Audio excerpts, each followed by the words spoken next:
UAE-യിൽ കനത്ത മഴ. നിർത്താതെ പെയ്ത മഴ ജനജീവിതം സ്തംഭിപ്പിച്ചു. പ്രതികൂല കാലാവസ്ഥ ദുബായ് രാജ്യാന്തര വിമാനത്താവളത്തിൽ നിന്നുള്ള സർവീസുകളെയും ബാധിച്ചു. UAE-യിൽ അസ്ഥിരമായ കാലാവസ്ഥ തുടരുകയാണ്. കനത്ത മഴ ശമിച്ചെങ്കിലും പല നഗരങ്ങളിലും വെള്ളക്കെട്ടുണ്ട്. കനത്ത ഇടിമിന്നലോടും കാറ്റോടും കൂടി പെയ്ത മഴയെ തുടർന്ന് ഷാർജയിലും ദുബായിലും അടക്കം പല പ്രദേശങ്ങളും മഴവെള്ളത്തിൽ മുങ്ങി. പ്രതികൂല കാലാവസ്ഥയെ തുടർന്ന് ദുബായ് രാജ്യാന്തര വിമാനത്താവളത്തിൽ നിന്നുള്ള സർവീസുകൾ താളം തെറ്റി. ഇന്ന് മാത്രം 17 സർവീസുകൾ റദ്ദാക്കി.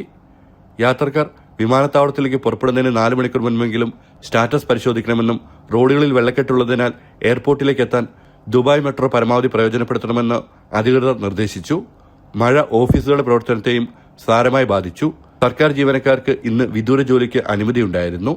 അബുദാബിയിലെ എല്ലാ പൊതു പാർക്കുകളും അടച്ചു. ഷാർജയിൽ പാർക്കിംഗ് ഫീസ് ഇന്ന് ഒഴിവാക്കിയിട്ടുണ്ട്. സ്കൂളുകളിൽ അവധിക്കാല ക്യാമ്പുകൾ ഉൾപ്പെടെ എല്ലാ ഔട്ട്ഡോർ പരിപാടികളും താൽക്കാലികമായി നിർത്തിവെച്ചു. ചെങ്കടലിൽ രൂപപ്പെട്ട ന്യൂനമർദ്ദമാണ് ഇപ്പോഴത്തെ അപ്രതീക്ഷിത കാലാവസ്ഥാ മാറ്റത്തിന് കാരണം. അടുത്ത ചൊവ്വാഴ്ച വരെ രാജ്യത്ത് അസ്ഥിരമായ കാലാവസ്ഥയും തണുപ്പും തുടരുമെന്നാണ് പ്രവചനം. ജനം, ദുബായ്.